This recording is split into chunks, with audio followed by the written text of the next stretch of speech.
कीर्ति, film के promo काफ़ी happening है और लोग आपको नोटिस भी कर रहे हैं, और वही कीर्ति कुलारी जिन्होंने एक वुमेन सेंट्रिक फिल्म की थी और एक अनोखे सब्जेक्ट के साथ में आ रहे हैं, क्या कहेंगे? क्या आई जस्ट फील ब्लेस्ड। मतलब मैं पिंक तो एक बहुत बड़ा फिनोमिना बन चुका था एक्चुअली, सिर्फ फिल्म नहीं रहा था। और जैसे आपने कहा, फिल्म के थ्रू मैं सबकी नज़रों में आई, और उसके बहुत जल्द बाद मुझे उसी की देन है, पिंक की ही देन है कि मैं आज इंदु सरकार में आपको दिख रही हूँ। तो पिंक से बहुत कुछ मिला है, जितना सोचा था उससे कहीं ज़्यादा मिला है। और मेरी आशा यही है कि इंदु सरकार के साथ लोगों को शायद और ज़्यादा पसंद आऊँगी और लोगों की नज़र में आऊँगी। भारत की एक बेटी ने देश को बंदी बनाया हुआ है, तुम वो बेटी बनो जो देश को मुक्ति का मार्ग दिखा सके। इंदु सरकार में आपकी भूमिका क्या है? मतलब बिल्कुल क्यूरियोसिटी बना रही है फिल्म के प्रोमो और जो पोस्टर रिलीज हो रहे हैं उस जरिए। फिलहाल तो सारा फोकस मेरे ख्याल से सबका पॉलिटिक्स में ही है कि फिल्म का जो वो एंगल है, लेकिन फिल्म का वो एक बहुत ही लिमिटेड एंगल है। जो असली कहानी है फिल्म की वो मेरे किरदार की है। मेरा किरदार इंदु सरकार है फिल्म में, जो फिल्म का नाम भी है। तो इंदु एक ऐसी लड़की है जिसके बचपन में माँ बाप गुजर जाते हैं, जो अनाथ आश्रम में पली बढ़ी है, और वो स्टैमर करती है बचपन से ही, और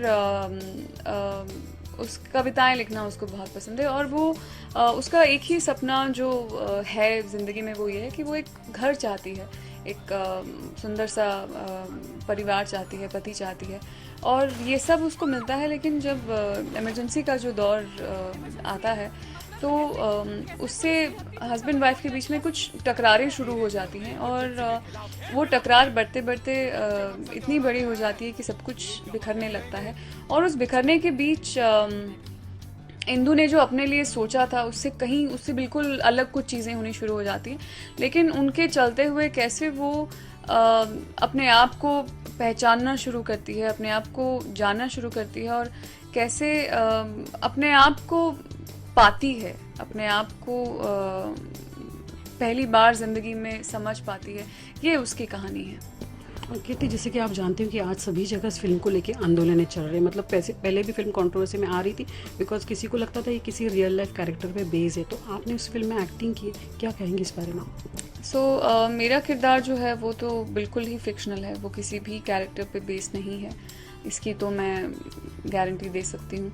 उसके अलावा जो फिल्म है वो इमरजेंसी पे बेस्ड है, तो उसको लेके जो ज़रूरी है फिल्म के लिए वो फिल्म में है। और जैसे मैंने कहा कि पॉलिटिक्स जो है वो बहुत ही छोटा बहुत लिमिटेड पार्ट है फिल्म का।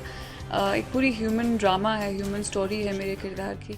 तो आई थिंक सब्जेक्ट अपने आप में इतना सेंसिटिव है कि चाहे ये किसी भी रूप में फिल्म आती, लोगों का शायद उसको लेकर बवाल उठाना या सवाल उठाना हमें कहीं ना कहीं तो एक्सपेक्टेड था।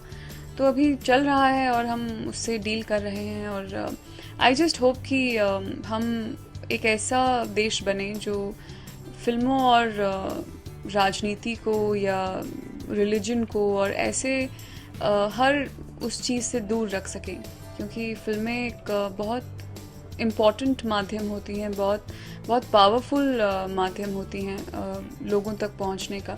और मेरे ख्याल से अगर हम डेमोक्रेसी की बात करें और अपने आप को अगर हम दुनिया का सबसे बड़ा लोकतंत्र अगर कहते हैं, और हम अपने फ्रीडम की बात करते हैं, तो फ्रीडम ऑफ एक्सप्रेशन मेरे ख्याल से देना चाहिए, सही मायने में लोगों को देना चाहिए। और शायद हम भी हम दे नहीं रहे हैं, बट लोग भी उसी का इस्तेमाल कर रहे हैं। और उनको जो लगता है फिल्म के बारे में, जो लिमिटेड 3 मिनट का ट्रेलर देख के लगता है, उसको लेकर लोग अपनी जो भी उनकी सोच है वो एक्सप्रेस कर रहे हैं, और हम उनको रोकने की तो नौबत नहीं आई है अभी। इमरजेंसी है, मतलब ऐसे कैसे पुलिस निहत्थी जनता पर गोलियां चला सकती है? मेरे घर में सेंसर के परे जो सेंसर बोर्ड चलता है, ये लोग है या तो ऑर्गेनाइजेशन है जो फिल्म में एक रुकावट या अपना एक मुद्दा कहना चाहते हैं, तो आप क्या कहेंगे इस बारे में? जैसा मैंने आपसे अभी कहा कि मैं यही चाहूँगी कि ये सब चीज़ें इतनी मैच्योरिटी आए लोगों में कि वो अलग अलग चीज़ों को अलग अलग रख सकें और हर चीज़ को एक दूसरे के साथ जोड़कर उसको कुछ और बना देना, ये बहुत बड़ी इमेच्योरिटी है शायद। और जैसा मैंने कहा कि ऐसा बहुत देश हैं जहाँ पे बहुत सारे मुद्दों पर फिल्में बनती हैं, बहुत सेंसिटिव मुद्दों पर फिल्में बनती हैं, लेकिन मुझे बहुत ऐसी लिमिटेड जगह होंगी जहाँ पे लोगों को चारों ओर आपत्ति होती है उससे।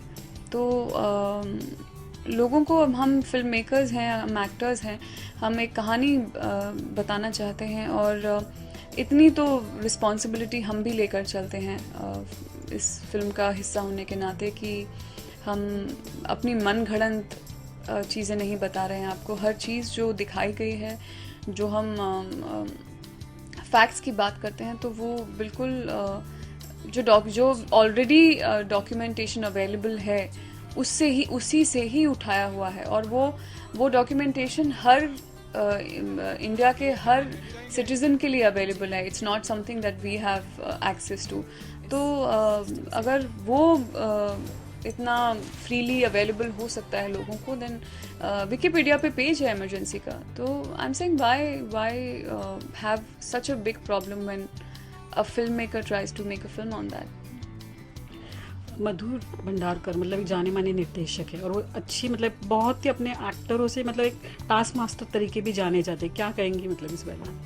मधुर बहुत ही मधुर टास्क मास्टर हैं। वो ऐसे एकदम चाबुक लेके एकदम ऐसे नहीं है बिल्कुल भी। वो बहुत ही इजी इंसान है, बहुत ही सिंपल इंसान है और वो स्ट्रेस तो बिल्कुल नहीं ना ले सकते हैं ना दे सकते हैं। तो एक्चुअली सीरियस फिल्में तो वो बहुत बनाते हैं और बहुत अच्छे से बनाते हैं, लेकिन उनका तरीका बहुत ही सहज और बहुत ही इजी है ऑन दी एक्टर्स और बहुत मजाकिया हैं। वो खूब मज़ा करते हैं और उनके साथ बहुत मज़ा आया काम करने में। और ऐसा लगा ही नहीं कि हम इतनी भारी भरकम फिल्म बना रहे हैं।